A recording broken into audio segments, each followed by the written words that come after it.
വിശുദ്ധ യോഹന്നാൻ എഴുതിയ സുവിശേഷം 3-ാം അധ്യായം. യേശുവും സമരിയാക്കാരെയും യോഹന്നാനേക്കാൾ അധികം ആളുകളെ താൻ ശിഷ്യപ്പെടുത്തുകയും സ്നാനപ്പെടുത്തുകയും ചെയ്യുന്നുവെന്ന് ഫരിസേയർ കേട്ടതായി കർത്താവ് അറിഞ്ഞു. വാസ്തവത്തിൽ ശിഷ്യന്മാരല്ലാതെ യേശു നേരിട്ട് ആരെയും സ്നാനപ്പെടുത്തിയില്ല. അവൻ യൂദയ വിട്ട് വീണ്ടും ഗലീലയിലേക്ക് പുറപ്പെട്ടു. അവന് സമരിയായിലൂടെ കടന്നു പോകേണ്ടിയിരുന്നു. സമരിയായിലെ സിക്കാർ എന്ന പട്ടണത്തിൽ അവൻ എത്തി. യാക്കോബ് തൻ്റെ മകൻ ജോസഫിന് നൽകിയ വയലിനടുത്താണ് ഈ പട്ടണം. യാക്കോബിൻ്റെ കിണർ അവിടെയാണ്. യാത്ര ചെയ്തു ക്ഷീണിച്ച യേശു ആ കിണറിൻ്റെ കരയിലിരുന്നു. അപ്പോൾ ഏകദേശം 6-ാം മണിക്കൂറായിരുന്നു. ആ സമയം ഒരു സമരിയാക്കാരി അവിടെ വെള്ളം കോരാൻ വന്നു. യേശു അവളോട്, "എനിക്ക് കുടിക്കാൻ തരിക" എന്ന് പറഞ്ഞു.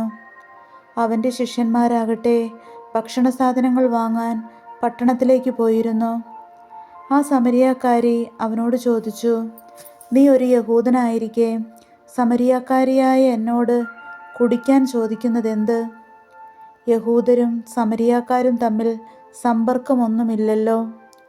യേശു അവളോട് പറഞ്ഞു, "ദൈവത്തിൻ്റെ ദാനം എന്തെന്നും എനിക്ക് കുടിക്കാൻ തരിക എന്ന് നിന്നോട് ആവശ്യപ്പെടുന്നത് ആരെന്നും അറിഞ്ഞിരുന്നുവെങ്കിൽ നീ അവനോട് ചോദിക്കുകയും അവൻ നിനക്ക് ജീവജലം തരികയും ചെയ്യുമായിരുന്നു."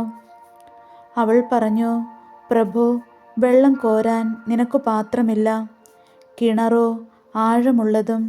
പിന്നെ ഈ ജീവജലം നിനക്കെവിടെ നിന്ന് കിട്ടും? ഈ കിണർ ഞങ്ങൾക്കു തന്ന ഞങ്ങളുടെ പിതാവായ യാക്കോബിനേക്കാൾ വലിയവനാണോ നീ? അവനും അവൻ്റെ മക്കളും കന്നുകാലികളും ഈ കിണറ്റിൽ നിന്നാണ് കുടിച്ചിരുന്നത്."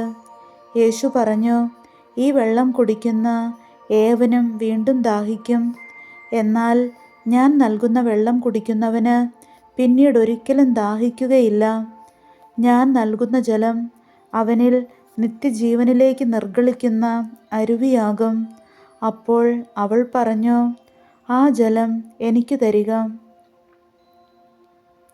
മേലിൽ എനിക്ക് ദാഹിക്കുകയില്ലല്ലോ. വെള്ളം കോരാൻ ഞാൻ ഇവിടെ വരുകയും വേണ്ടല്ലോ." അവൻ പറഞ്ഞു, "നീ ചെന്ന് നിന്റെ ഭർത്താവിനെ കൂട്ടിക്കൊണ്ടുവരിക." "എനിക്ക് ഭർത്താവില്ല" എന്ന് ആ സ്ത്രീ മറുപടി പറഞ്ഞു. യേശു അവളോട് പറഞ്ഞു, "എനിക്ക് ഭർത്താവില്ല എന്ന് നീ പറഞ്ഞത് ശരിയാണ്. എന്നാൽ നിനക്ക് 5 ഭർത്താക്കന്മാരുണ്ടായിരുന്നു. ഇപ്പോഴുള്ളവൻ നിന്റെ ഭർത്താവല്ല. നീ പറഞ്ഞത് സത്യമാണ്." അവൾ പറഞ്ഞു, "പ്രഭു, അങ്ങ് ഒരു പ്രവാചകനാണെന്ന് ഞാൻ മനസ്സിലാക്കുന്നു. ഞങ്ങളുടെ പിതാക്കന്മാർ ഈ മലയിൽ ആരാധന നടത്തി. എന്നാൽ യഥാർത്ഥമായ ആരാധനാസ്ഥലം ജെറുസലേമിലാണ് എന്ന് നിങ്ങൾ പറയുന്നു." യേശു പറഞ്ഞു, "സ്ത്രീയെ, എന്നെ വിശ്വസിക്കുക. ഈ മലയിലോ ജെറുസലേമിലോ നിങ്ങൾ പിതാവിനെ ആരാധിക്കാത്ത സമയം വരുന്നു. നിങ്ങൾ അറിയാത്തതിനെ ആരാധിക്കുന്നു, ഞങ്ങൾ അറിയുന്നതിനെ ആരാധിക്കുന്നു. എന്തെന്നാൽ രക്ഷ യഹൂദരിൽ നിന്നാണ്. എന്നാൽ യഥാർത്ഥ ആരാധകർ ആത്മാവിലും സത്യത്തിലും പിതാവിനെ ആരാധിക്കുന്ന സമയം വരുന്നു. അല്ല, അത് ഇപ്പോൾ തന്നെയാണ്. യഥാർത്ഥത്തിൽ അങ്ങനെയുള്ള ആരാധകരെ തന്നെയാണ് പിതാവ് അന്വേഷിക്കുന്നതും. ദൈവം ആത്മാവാണ്. അവിടുത്തെ ആരാധിക്കുന്നവർ ആത്മാവിലും സത്യത്തിലുമാണ് ആരാധിക്കേണ്ടത്." ആ സ്ത്രീ പറഞ്ഞു, "മിശിഹ, ക്രിസ്തു വരുമെന്ന് എനിക്കറിയാം. അവൻ വരുമ്പോൾ എല്ലാ കാര്യങ്ങളും ഞങ്ങളെ അറിയിക്കും." യേശു അവളോട് പറഞ്ഞു, "നിന്നോട് സംസാരിക്കുന്ന ഞാൻ തന്നെയാണ് അവൻ." അവൻ്റെ ശിഷ്യന്മാർ തിരിച്ചെത്തി. അവൻ ഒരു സ്ത്രീയോട് സംസാരിക്കുന്നത് കണ്ട് അവർ അത്ഭുതപ്പെട്ടു. എന്നാൽ എന്തു ചോദിക്കുന്നെന്നോ എന്തുകൊണ്ട് അവളോട് സംസാരിക്കുന്നെന്നോ ആരും അവനോട് ചോദിച്ചില്ല. ആ സ്ത്രീയാകട്ടെ കുടം അവിടെ വെച്ചിട്ട് പട്ടണത്തിലേക്ക് പോയി ആളുകളോട് പറഞ്ഞു, "ഞാൻ ചെയ്ത കാര്യങ്ങളെല്ലാം എന്നോട് പറഞ്ഞ ഒരു മനുഷ്യനെ നിങ്ങൾ വന്ന് കാണുവിൻ. ഇവൻ തന്നെയായിരിക്കുമോ ക്രിസ്തു? അവൻ പട്ടണത്തിൽ നിന്ന് പുറപ്പെട്ട് അവൻ്റെ അടുത്ത് വന്നു. തത്സമയം ശിഷ്യന്മാർ അവനോട് അപേക്ഷിച്ചു, റബി, ഭക്ഷണം കഴിച്ചാലും. അവൻ പറഞ്ഞു, നിങ്ങൾ അറിയാത്ത ഭക്ഷണം എനിക്കുണ്ട്. ആരെങ്കിലും ഇവന് ഭക്ഷണം കൊണ്ടുവന്ന് കൊടുത്തിരിക്കുമോ എന്ന് ശിഷ്യന്മാർ പരസ്പരം പറഞ്ഞു. യേശു പറഞ്ഞു, എന്നെ അയച്ചവൻ്റെ ഇഷ്ടം പ്രവർത്തിക്കുകയും അവൻ്റെ ജോലി പൂർത്തിയാക്കുകയുമാണ് എൻ്റെ ഭക്ഷണം. 4 മാസം കൂടി കഴിഞ്ഞാൽ വിളവെടുപ്പായി എന്ന് നിങ്ങൾ പറയുന്നില്ലേ? എന്നാൽ ഞാൻ പറയുന്നു, നിങ്ങൾ കണ്ണുകൾ ഉയർത്തി വയലിലേക്ക് നോക്കുവിൻ. അവ ഇപ്പോൾ തന്നെ വിളഞ്ഞു കൊയ്ത്തിന് പാകമായിരിക്കുന്നു. കൊയ്യുന്നവന് കൂലി കിട്ടുകയും അവൻ നിത്യജീവിതത്തിലേക്ക് ഫലം ശേഖരിക്കുകയും ചെയ്യുന്നു. അങ്ങനെ വിതയ്ക്കുന്നവനും കൊയ്യുന്നവനും ഒപ്പം സന്തോഷിക്കുന്നു. വിതയ്ക്കുന്നതൊരുവൻ, കൊയ്യുന്നത് മറ്റൊരുവൻ എന്ന ചൊല്ല് ഇവിടെ സ്വാർത്ഥകമായിരിക്കുന്നു. നിങ്ങൾ അധ്വാനിച്ചിട്ടില്ലാത്ത വിളവ് ശേഖരിക്കാൻ ഞാൻ നിങ്ങളെ അയച്ചു. മറ്റുള്ളവരാണ് അധ്വാനിച്ചത്. അവരുടെ അധ്വാനത്തിൻ്റെ ഫലത്തിലേക്ക് നിങ്ങൾ പ്രവേശിച്ചിരിക്കുന്നു.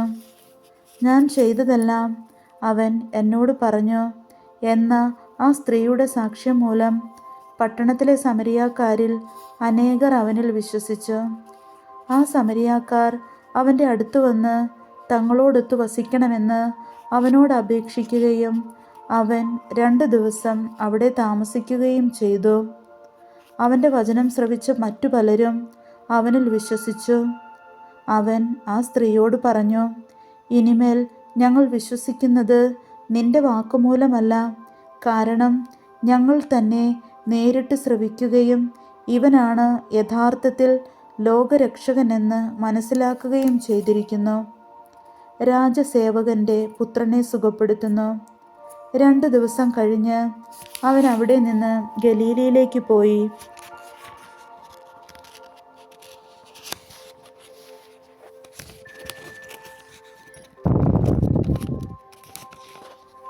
പ്രവാചകൻ സ്വന്തം നാട്ടിൽ ബഹുമാനിക്കപ്പെടുന്നില്ല എന്ന് യേശു തന്നെ സാക്ഷ്യപ്പെടുത്തിയിരുന്നു. അവൻ ഗലീലയിൽ വന്നപ്പോൾ ഗലീലിയക്കാർ അവനെ സ്വാഗതം ചെയ്തു. എന്തെന്നാൽ തിരുനാളിൽ അവൻ ജെറുസലേമിൽ ചെയ്ത കാര്യങ്ങൾ അവർ കണ്ടിരുന്നു. അവരും തിരുനാളിന് പോയിട്ടുണ്ടായിരുന്നു. അവൻ വീണ്ടും ഗലീലയിലെ കാനായിലെത്തി. അവിടെ വെച്ചാണ് അവൻ വെള്ളം വീഞ്ഞാക്കിയത്. കഫർനാമിൽ ഒരു രാജസേവകനുണ്ടായിരുന്നു. അവൻ്റെ മകൻ രോഗബാധിതനായിരുന്നു. യേശു യൂദയായിൽ നിന്നും ഗലീലയിലേക്ക് വന്നെന്ന് കേട്ടപ്പോൾ അവൻ ചെന്ന് തൻ്റെ ആസന്ന മരണനായ മകനെ വന്ന് സുഖപ്പെടുത്തണമെന്ന് അവനോട് അപേക്ഷിച്ചു. അപ്പോൾ യേശു പറഞ്ഞു, അടയാളങ്ങളും അത്ഭുതങ്ങളും കാണുന്നില്ലെങ്കിൽ നിങ്ങൾ ഒരിക്കലും വിശ്വസിക്കുകയില്ലല്ലോ. അപ്പോൾ ആ രാജസേവകൻ അവനോട് അപേക്ഷിച്ചു, കർത്താവേ, എൻ്റെ മകൻ മരിക്കും മുമ്പ് വരണമേ. യേശു പറഞ്ഞു, പൊയ്ക്കൊള്ളുക, നിന്റെ മകൻ ജീവിക്കും. യേശു പറഞ്ഞ വചനം വിശ്വസിച്ച് അവൻ പോയി. പോകും വഴി മകൻ സുഖം പ്രാപിച്ചിരിക്കുന്നു എന്ന വാർത്തയുമായി ഭൃത്യന്മാർ എതിരെ വന്നു. ഏതു സമയത്താണ് അവൻ്റെ സ്ഥിതി മെച്ചപ്പെട്ടത് എന്ന് അവൻ അന്വേഷിച്ചു. ഇന്നലെ 7-ാം മണിക്കൂറിൽ പനി വിട്ടുമാറി എന്ന് അവർ പറഞ്ഞു. നിന്റെ മകൻ ജീവിക്കുമെന്ന് യേശു പറഞ്ഞത് ആ മണിക്കൂറിൽ തന്നെയാണെന്ന് ആ പിതാവ് മനസ്സിലാക്കി. അവനും കുടുംബം മുഴുവനും വിശ്വസിച്ചു. ഇത് യൂദയായിൽ നിന്ന് ഗലീലയിലേക്ക് വന്നപ്പോൾ യേശു പ്രവർത്തിച്ച 2ാമത്തെ അടയാളമാണ്.